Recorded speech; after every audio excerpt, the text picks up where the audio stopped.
우리 같이 말씀 보고 은혜 나누도록 하겠습니다. 하나님 말씀은 누가복음 7장이고요.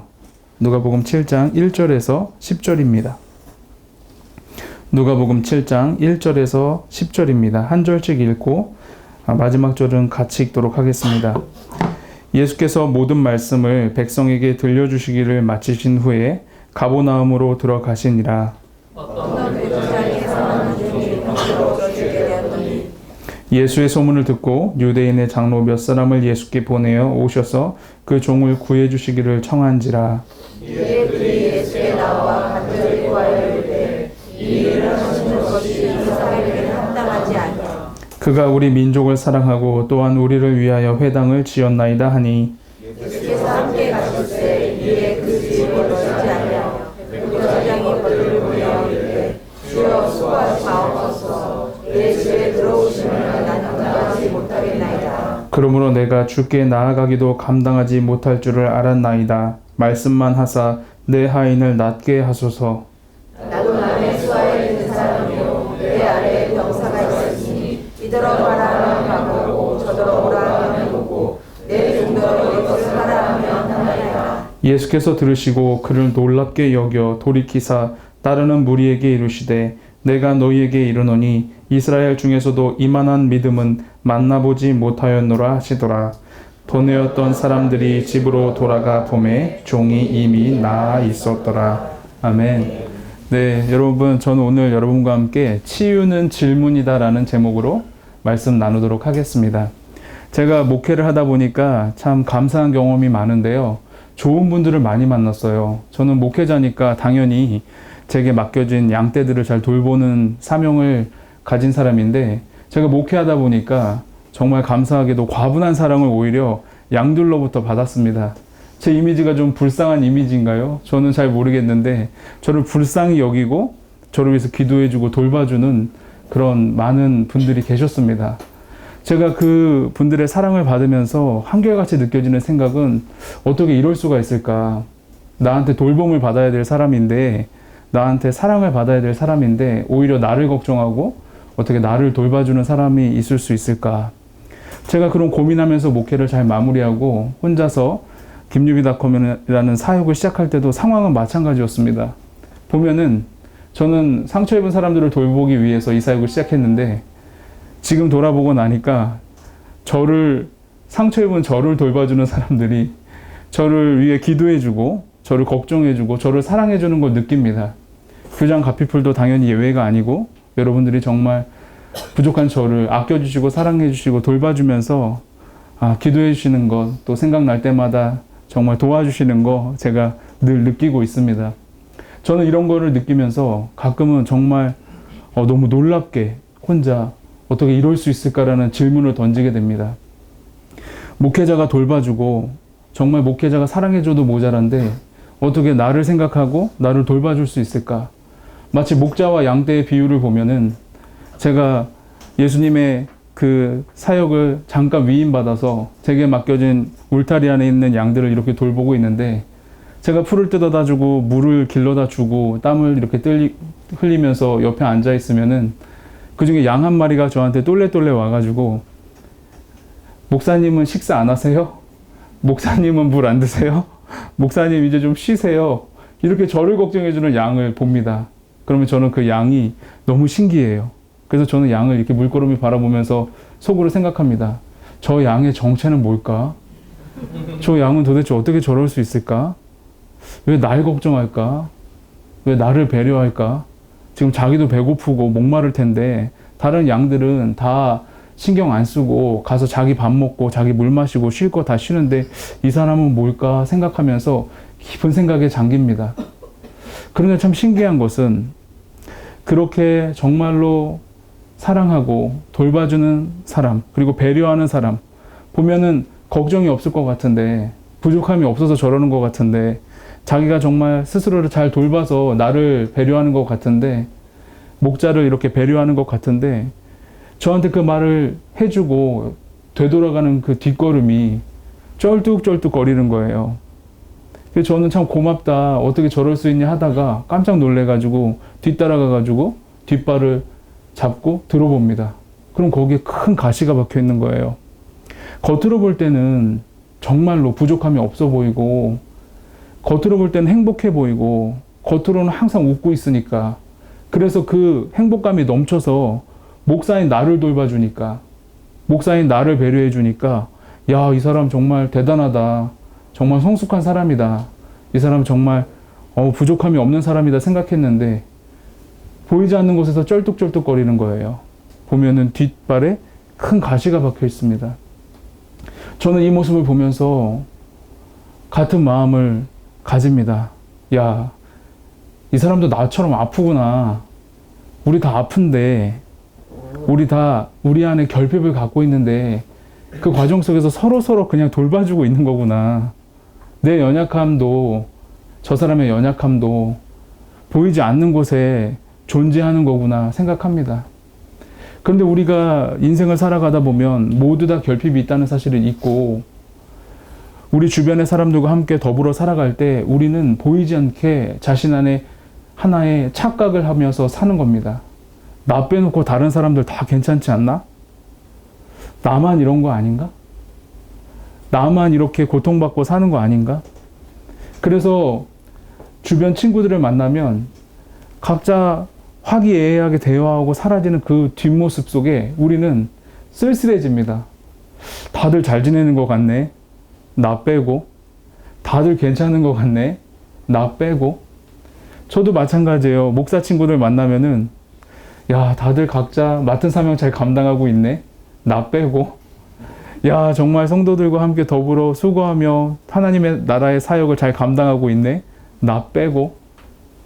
저도 그렇게 생각하고 싶지 않은데 정말 저절로 그렇게 생각이 돼요. 다들 잘 지내고 있구만. 다들 행복하구만. 다들 정말 부족함이 없구만. 나는 빼고. 그러나 우리가 이렇게 생각할수록 우리는 인생에서 막대한 손실을 입게 됩니다. 그것은 진실이 아니기 때문에 나 빼고 다른 모든 사람들이 행복하다. 나 빼고 모든 사람들이 성장하고 있다. 나 빼고 모든 사람들이 부족함이 없다. 이렇게 생각하면 우리는 스스로를 고립시키고 쓸쓸함 가운데서 자신을 돌보지 못하고 방치하고 망가뜨리는 일들이 일어나는 겁니다. 저는 멀리서 볼 때는 정말 부족함이 없어 보이는 사람도, 멀리서 볼 때는 정말 다들 잘 지내는 것 같아도 가까이에서 대화하다가 되돌아가는 그 뒷모습 속에 모두가 쩔뚝거리고 있다는 것을 인식하게 되었습니다. 저 자신도 말짱하지만 오늘 설교 마치고 되돌아가는 그 뒷길은 아마 쩔뚝거릴지도 모릅니다. 그래서 우리의 생각에 작은 변화가 있었으면 좋겠습니다. 나 빼고 다 잘 지내는 게 아니라, 우리 모두 다 결핍이 있구나. 우리 모두 다 근원적인 결핍이 있구나. 이것을 예수님의 사랑으로 모두 채워야 하는구나. 나에게 예수님이 필요하듯이 모든 사람에게 예수 그리스도가 필요하구나. 우리 모두에게 그리스도가 필요한 거구나. 우리 모두 아픈 이 가슴을 갖고 그리스도에게 절실하게 매달려야 하는 거구나. 이렇게 생각을 바꾼다면 세상을 보는 눈이 조금은 달라질 것입니다. 세상을 바라보는 관점이 조금은 따뜻해질 것입니다. 저는 오늘 말씀 가운데서 겉으로 볼 때는 말짱해 보이지만 가까이에서 봤을 때는 큰 결핍이 있는 한 사람을 소개하겠습니다. 그는 이름이 직접 등장하지 않지만 백부장이라는 고유 명사로, 대명사로 우리에게 잘 알려진 인물입니다. 이 백부장이라는 사람도 역시 마찬가지로 밖에서 볼 때는 부족함이 없는 사람이었습니다. 그러나 그를 자세히 봤을 때, 가까이에서 봤을 때 발바닥에 커다란 가시가 박혀서 절뚝거리는 그런 상황 속에 있는 안타까운 사람이었습니다. 백부장은요, 오늘 성경에 묘사된 대로 겉모습은 부족함이 없어 보입니다. 그는 일단 유능한 사람이었습니다. 백부장이라는 것은 군인이었다는 뜻을 의미하는 거고요. 그 밑에 최소한 100명의 부하가 있다는 것을 의미하는 겁니다. 백부장은 권위 있는 사람이었고 유력한 사람이었습니다. 유능한 사람이었던 거죠. 실력을 인정받고 리더십을 인정받았던 사람이었던 것입니다. 유능한 뿐만 아니라 부유한 사람이었습니다. 오늘 보면 이 백부장의 종이 아프다는 소식을 듣고 장로들이 찾아와서 예수님에게 부탁합니다. 이 사람은 도와줘야 됩니다. 이 사람은 예수님이 앞장서서 꼭 도와주셔야 됩니다. 그 이유가 뭐였냐면 이 백부장은 이방인이었음에도 불구하고 이스라엘을 사랑했습니다. 유대인들을 사랑했어요. 그것도 모자라서 자기 사비를 털어서 회당을 지어줬습니다. 그 회당을 지어줬다는 것은 교회를 하나 지어줬다는 것과는 또 다른 차원입니다. 막대한 돈이 들었을 거예요. 그리고 아무나 그 회당을 지어줄 수 없었을 겁니다. 유대인들이 얼마나 교만했습니까? 얼마나 자신들에 대한 자부심이 있었습니까? 이방 사람이 자기 돈을 내서 회당을 지어준다고 했을 때 그걸 순순히 허락해 줄 리가 없습니다. 그러나 그의 됨됨이와 그의 인품과 평소의 관계가 반영이 됐기 때문에 이방인이 지어준 회당을 인정해 준 겁니다. 그래서 이 백부장은 이방인이었지만 부유하고 능력 있고 실력 있는 사람이었고 뿐만 아니라 유대인들과의 관계가 원만했고 그래서 유대인들에게도 인정받았던 사람이었던 겁니다. 게다가 따뜻하기도 했어요. 정말 없는 게 없는 것처럼 느껴지는 겁니다.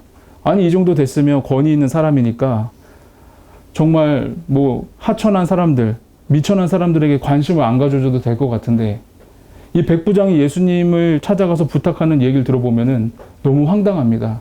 당시에 재산에 불과했던 인격으로 존중받지 않았던 노예가 아프니까 찾아와서 이 노예를 살려달라고 부탁을 한 겁니다. 얼마나 따뜻한 사람입니까? 물론 이 노예와의 관계가 특수했을 것입니다. 신뢰하고 서로 사랑하는 관계였을 거예요. 하지만 그럼에도 불구하고 동등한 위치에 섰던 사람이 아니라 자기 재산 중에 하나, 그냥 노예, 그냥 죽어도 사람이 죽었다는 게 아니라 재산 목록에서 자산 가치가 그냥 손실이 있었다라고 평가될 수 있는 그런 노예라는 존재가 아프니까 그게 못 견뎌서 그거 살려주고 싶어서 그거 구해주고 싶어서 자존심 다 팔고 예수님을 찾아온 겁니다. 얼마나 마음이 따뜻한 사람입니까? 게다가 배려하는 사람이에요. 예수님께서 이제 유대 장로들의 부탁을 들어주려고 백부장의 부탁을 들어주려고 이제 길을 나섰습니다. 백부장의 집에 들어가야 돼요. 그런데 백부장이 그것도 모자라서 자기 친구들을 먼저 보냅니다. 그래서 백부장의 집에 도착하기 전에 친구들을 통해서 자신의 마음을 전해요. 이유는 간단합니다. 유대인들은 이방인하고 상종하지 않았어요. 그래서 예수님께서 아무리 좋은 마음을 갖고 오셔도 백부장이 이방인이었기 때문에 이방인의 집에 예수님이 들어오는 것이 유대의 관습에 굉장히 불편하고 어긋나는 겁니다. 예수님의 좋은 의도는 있었지만 예수님이 처할 난처한 상황에 대해서 백부장이 먼저 배려한 거예요. 그래서 들어오지 않으셔도 되니까 사람들의 눈에 띄어서 구설수에 오르실까봐 걱정되니까 그냥 거기서 선포해 주시고 그냥 거기서 말씀해 주십시오라고 부탁한 겁니다. 얼마나 지혜로워요. 모든 사람에게 사랑받았을 겁니다. 정말 그 마음은 그 따뜻한 마음, 그 유능하고 부유했던 사람이고 부족함이 없었던 사람인데 노예 하나도 성실하게 사랑했던 그 백부장, 그럼 배려하는 백부장, 아마 싫어하는 사람이 없었을 겁니다. 모든 사람이 좋아했을 거예요. 지금 만나도 호인이었을 거고 굉장한 매력에 사람들을 압도시킬 수 있는 충분한 사람이었을 겁니다. 그런데 놀랍게도 부족함이 없어 보이는 이 백부장은 그 안에 깊은 결함이 있었습니다. 그 안에 깊은 결핍이 있었어요. 저 사람은 안 그러겠지. 이 사람은 안 그러겠지. 이 사람 백부장 얘기 들어보니까 절대 나 같은 상황이 아닌데 나는 지금 그 사람이 가진 것 중에 하나도 가진 게 없는데 이런 생각을 하고 백부장을 바라보지만 우리에게 위로가 되는 게 백부장이 부러울 것 하나 없는 것이 근본적인 결핍은 스스로 해결할 능력이 없었던 겁니다. 유능하면 뭐합니까? 유복하면 뭐하겠어요? 따뜻하면 뭐합니까? 배려심 있으면 뭐해요? 정작 노예 하나 아프니까 자기가 가진 것이 아무 소용이 없는 겁니다. 자기가 그걸 해결할 수 있는 능력이 없는 거예요. 사람은 그런 겁니다. 자신이 불안하니까 자신의 주변의 모든 상황들을 지금보다 더 나은 상황으로 만들고 싶어요. 그래서 철저하게 고민하면서 준비하면서 자신의 나름대로 더 나은 인생을 꿈꿉니다. 그리고 많은 것들을 준비합니다. 그러나 중요한 것은 우리 안에 있는 이 무능함은 언제나 어디서나 우리를 고통스럽게 만든다는 겁니다. 아무리 노력해도, 아무리 화려해도, 모든 것을 다 가진 사람처럼 보여도 그 안에 결핍이 그에게 큰 무게로 그의 삶을 짓누르고 있다는 것입니다.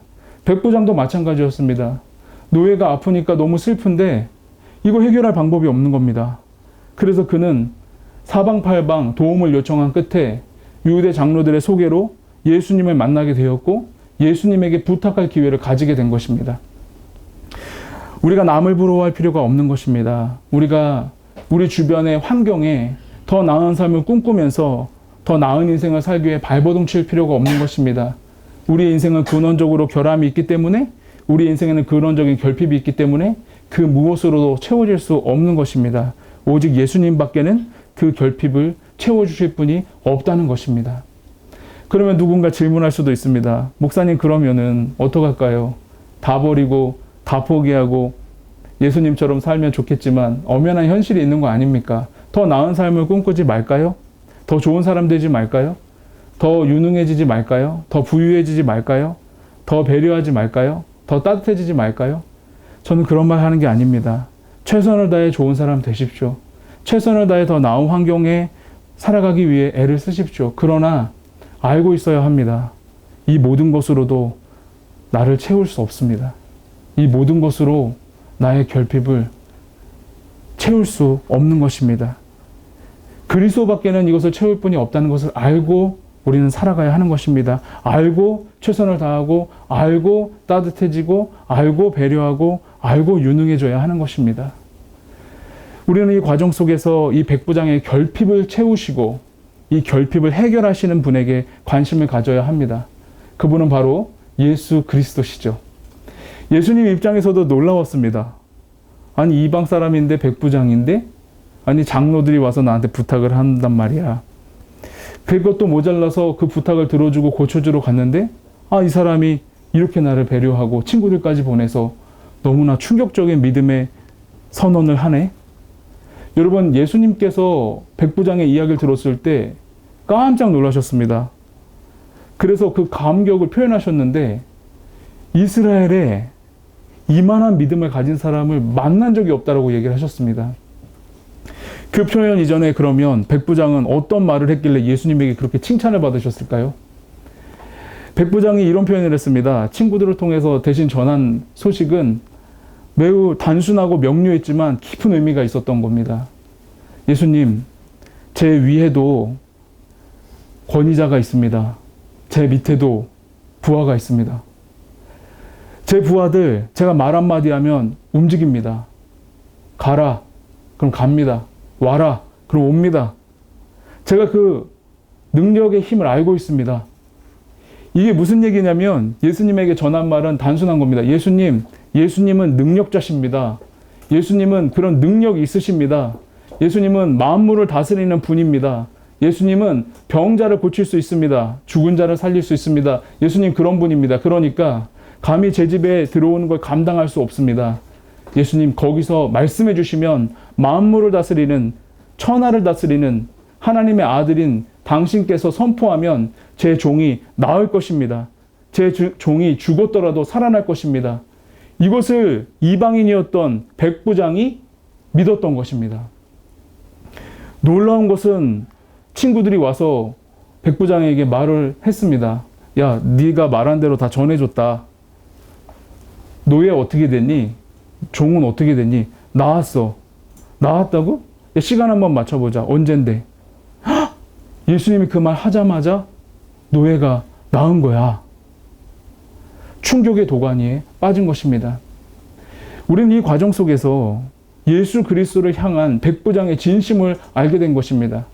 그의 결핍이 있었지만 그 가운데서 예수님에게 그 결핍을 가지고 나왔을 때 예수님이 치유해 주신 것입니다.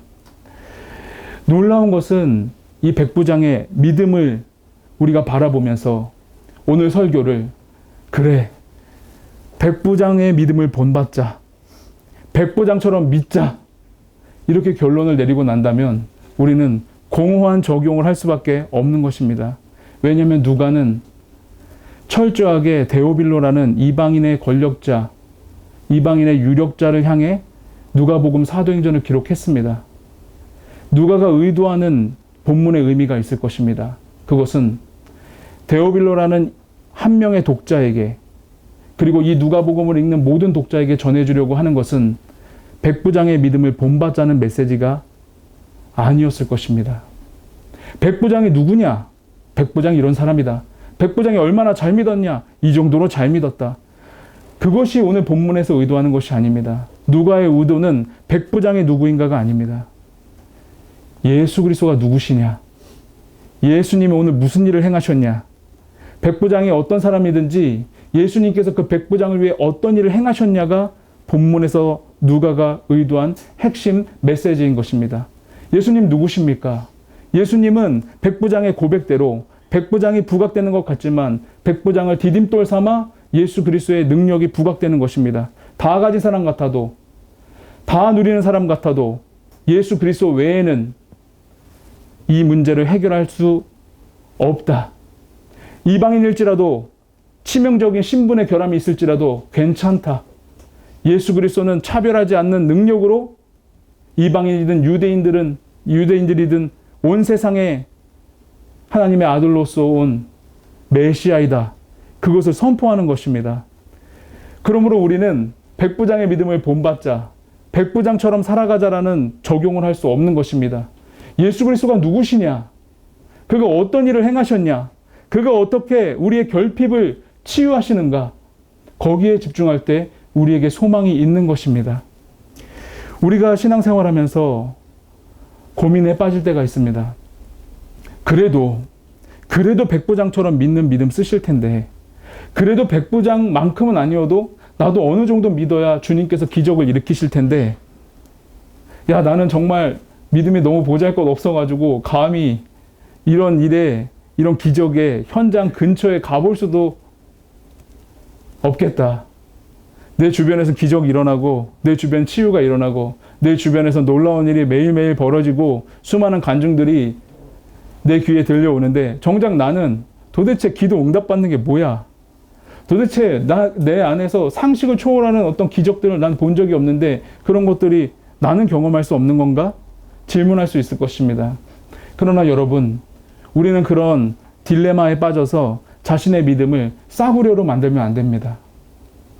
성경에서 말하는 믿음은 믿느냐 믿지 않느냐 두 가지밖에 없는 것입니다. 백부장이 남들보다 엄청난 믿음을 가져서 주님께서 이스라엘에서 이런 큰 믿음을 가진 사람, 이런 대단한 믿음을 가진 사람을 본 적이 없다고 말한 것이 아닙니다.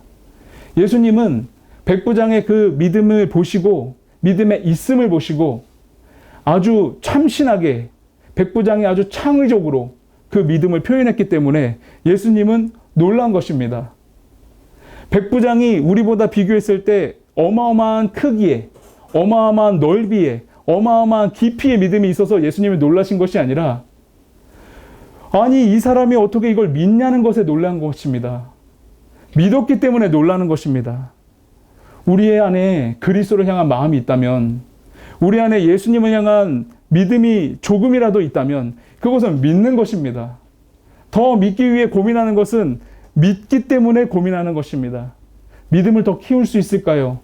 믿음의 넓이를 더 넓힐 수 있을까요? 믿음의 깊이를 더할 수 있을까요? 그럴 수 없습니다. 우리는 그저 그리스도를 믿는 것입니다. 내가 그리스도를 믿을 때 넓이로 측량할 수 없는 그리스도가, 깊이로 측량할 수 없는 그리스도가, 크기로 측량할 수 없는 그리스도가 우리 안에 이 일을 행하시는 것입니다. 감당할 수 없는 능력으로 함께하는 것입니다. 그것이 오늘 우리가 함께 읽은 본문의 의미인 것입니다. 진정한 치유의 길을 걷기 위해서는 우리 내면 안에 울려 퍼지는 질문을 바꿔야 합니다. 나는 누굴까? 나는 어떤 사람일까? 나 왜 이럴까? 고민을 시작할 수 있습니다. 그러나 답을 찾을 수 없습니다. 나는 누구일까라는 질문은 반드시 예수님은 누구실까라는 질문으로 끝나야 합니다. 나 누구지? 나 왜 이럴까? 나 어떻게 해야 되지? 이 질문은 고민을 시작할 수 있습니다. 그러나 예수님이 누구신가 질문하지 않고 나는 누구일까라는 고민을 하게 된다면 그 질문은 끝도 없는 방황이 될 것입니다. 나는 누구일까라고 문을 열었다면 그리스도가 누구신지 명확히 알고 문을 닫을 수 있는 것입니다. 그렇기 때문에 우리는 끊임없이 우리의 인생에서 그리스도가 누구신가 질문하며 살아야 하는 것입니다. 저는 우리 가족의 복음이 처음 들어온 이야기를 알고 있습니다. 저희 아버지가 질풍노도의 시기를 보내실 때, 영적 사춘기를 보내실 때 정말 주님이 아닌 다른 주님을 오랫동안 섬겼습니다. 그래서 저희 어머니가 오랫동안 고통받으셨죠. 게다가 아버지는 시한부 인생을 선고받아서 병으로 죽어가고 있었습니다. 그때 저는 세상에 막 태어나서 어머니 품에 안겨있을 때였어요. 저희 어머니 입장에서 보면은 결혼해서 아이를 낳는데 남편은 술에 쩔어 죽어가고 애는 세상에 태어났습니다. 산후조리도 제대로 못하고 그 핏덩어리를 품에 안고 바로 밖으로 나가서 일을 하며 돈을 벌어야 했습니다. 어머니 말로는 그때 당시 수금을 하러 다니는 일을 하신 적이 있다고 합니다. 신문이나 물건을 팔면은 지금처럼 자동이체로 빠져나가지 않고 그런 수금하는 아르바이트가 있었다고 해요. 그래서 핏덩어리를 품에 안고 집집마다 벨을 누르고 수금을 하러 다녔습니다. 그런데 어느 날 궁전같이 좋은 집에 벨을 누르게 됐어요. 근데 그 집안에서 갑자기 한 중년의 여성분이 문을 열어준 겁니다. 근데 중년의 여성이 딱 보니까 견적이 나오는 거예요. 저희 어머니는 보니까 새댁이야.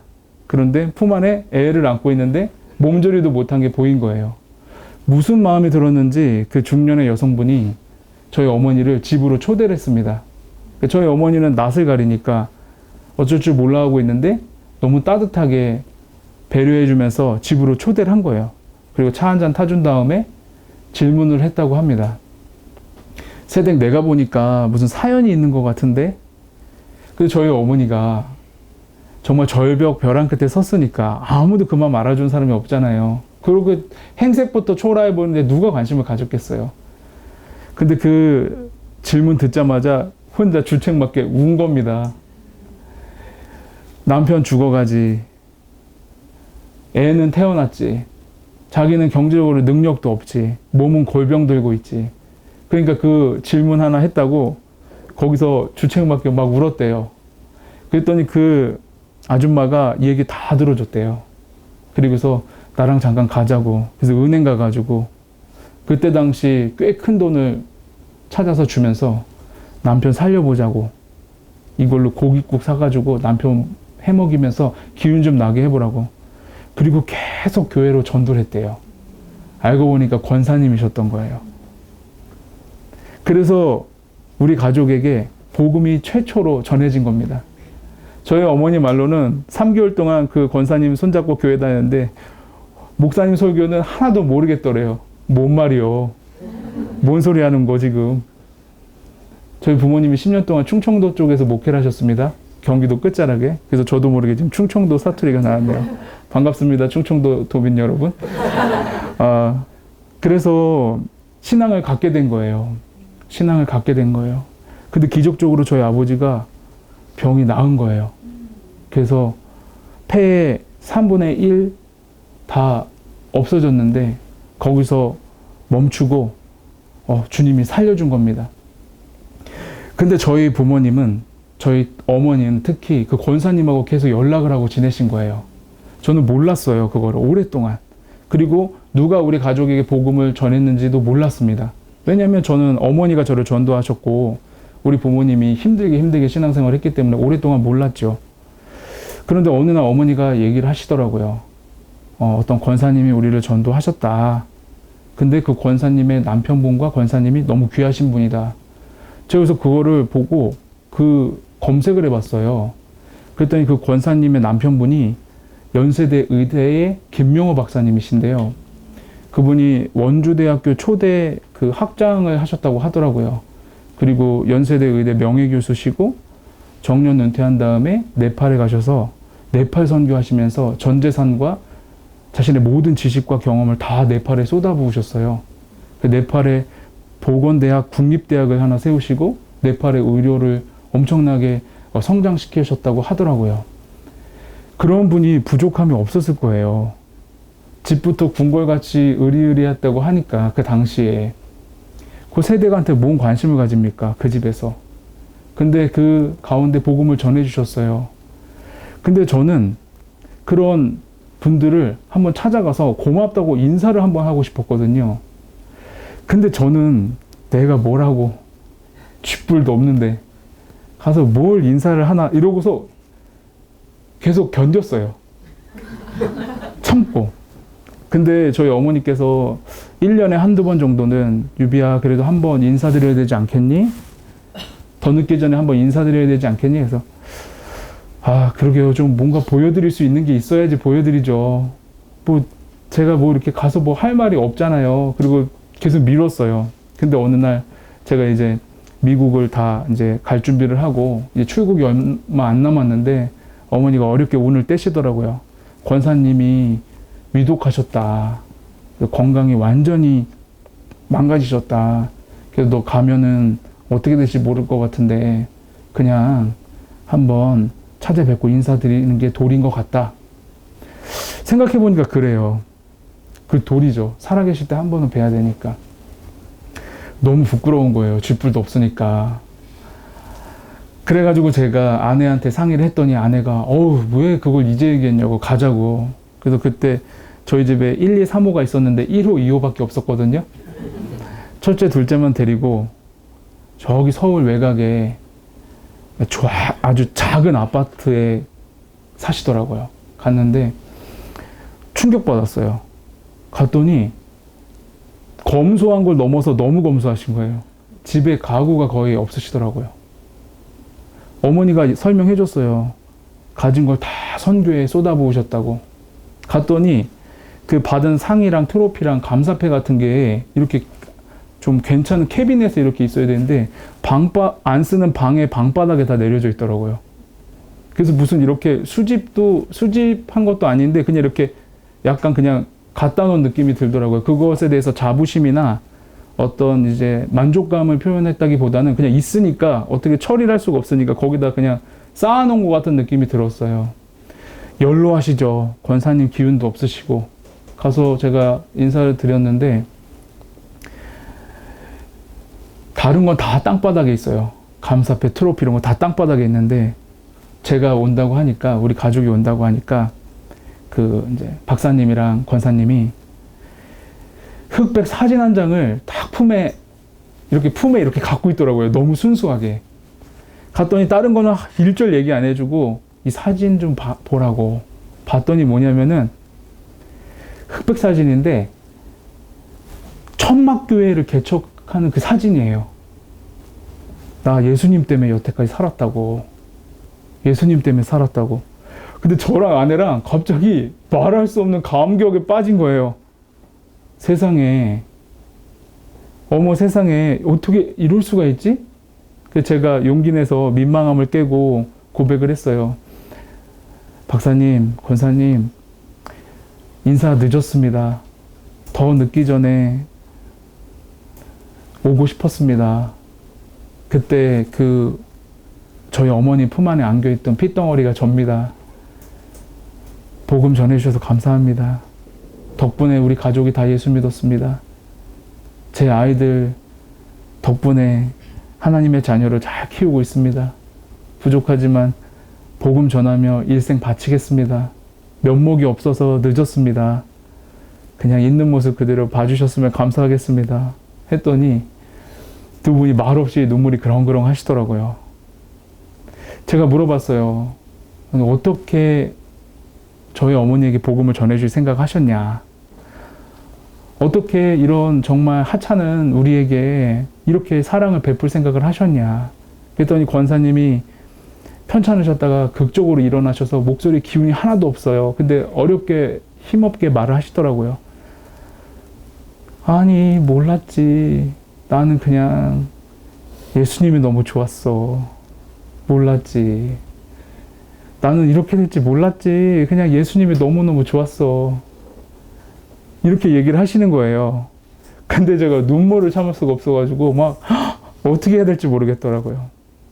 한참 있다가 제 아내하고 이제 아이들하고 이제 그 집을 나오는데 제가 아내 손을 꼭 잡고 말했어요. 여보, 저 모습이 우리의 미래가 될 수 있었으면 어떨까? 제 아내도 말을 못 잇더라고요. 먹먹해서. 고개만 끄덕끄덕 하더라고요. 저는 그래서 정말 제 인생에 말할 수 없는 귀한 깨달음을 얻는 시간이었던 거죠. 아이러니한 건요. 그 핏덩이가 복음을 전한 건 주님의 은혜였는데 지금 현재 제 모습이 길가에 버려진 애처럼 목회를 하고 있다는 사실입니다. 다른 사람들은 어떻게 볼지 모르겠지만 저는 저를 그렇게 표현하는 게 딱 맞아요. 길가에 버려진 아이처럼 목회하고 있는 것 같아요. 가끔씩 저 되게 궁금한 거예요. 넌 누구니? 너 뭐 하고 있니? 답이 없어요. 아니 제가 그 홈페이지 이름은 김유비닷컴이니까 김유비에 대해서 엄청 얘기를 해야 되는데 미안한데 말할 게 없어요. 그리고 죄송한데 진짜 말하기 싫어요. 제 얘기해서 뭐 합니까? 제가 뭔데요? 제 인생에서 뭐 들을 게 있어요? 제가 뭐 그렇게 산 게 뭐 의미가 있겠어요?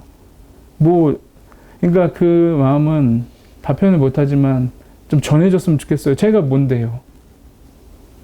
제 얘기하려고 제가 이렇게 살진 않잖아요. 근데 제가 너 누구니? 너 왜 이러고 있니? 여기서 너 뭐 하고 싶니? 이러면 답이 없어요. 정말 답답해요. 근데 제가 예수님이 누구시니? 예수님이 어떤 분이니? 예수님이 무엇을 위해 사셨니? 이러면은 제가 할 수 있어요. 제가 버틸 수 있어요. 아니 정말 누가 제 얘기 듣고 싶어요. 전 제 얘기 제가 하기 싫은데 제가 용기 내서 제 얘기하는 이유는 뭐냐면은 저에게 찾아오신 예수님 때문에 제가 얘기하는 거예요. 저를 만나주신 예수님, 저를 살려주신 예수님 때문에 제가 예수님 때문에 제 얘기를 할 수밖에 없는 거지. 누가 제 얘기 듣고 싶어요? 누가 제 얘기를 듣고 싶겠어요? 그러나 저는 예수님이 전해지기 원하고 제 고민이 예수 그리스도로 끝나기를 원합니다. 전 계속 고민하고 생각하거든요. 내가 누굴까? 내가 뭘 할 수 있을까? 답이 없는데 예수님은 어떤 분이세요? 예수님 어떤 일을 행하실 수 있으세요? 그럼 살아나는 거예요. 내담자를 만나도 마찬가지예요. 예수님, 제가 어떻게 얘기해 줄까요? 답이 없어요. 정말 죽을 지경이에요. 예수님이라면 어떻게 얘기하시겠습니까? 소망이 있어요. 정말 살아나는 것 같은 거예요. 예수님, 제가 이 사람 어떻게 바라봐야 됩니까?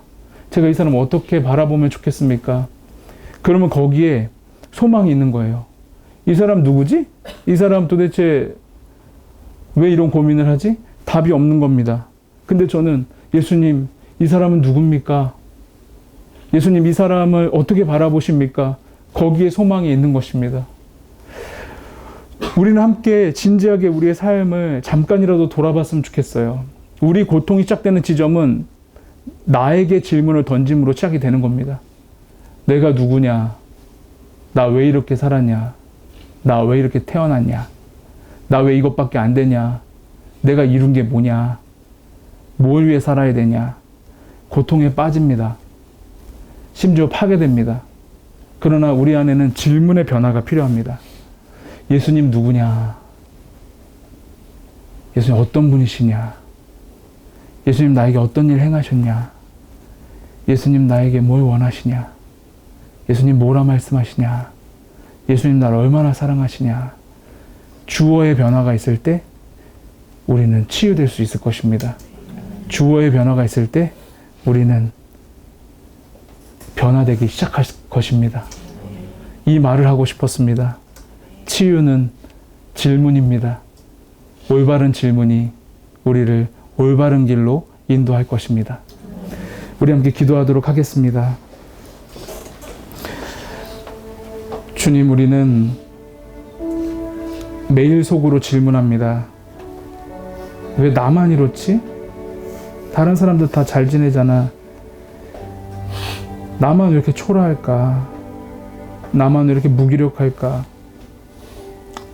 왜 나만 이럴까?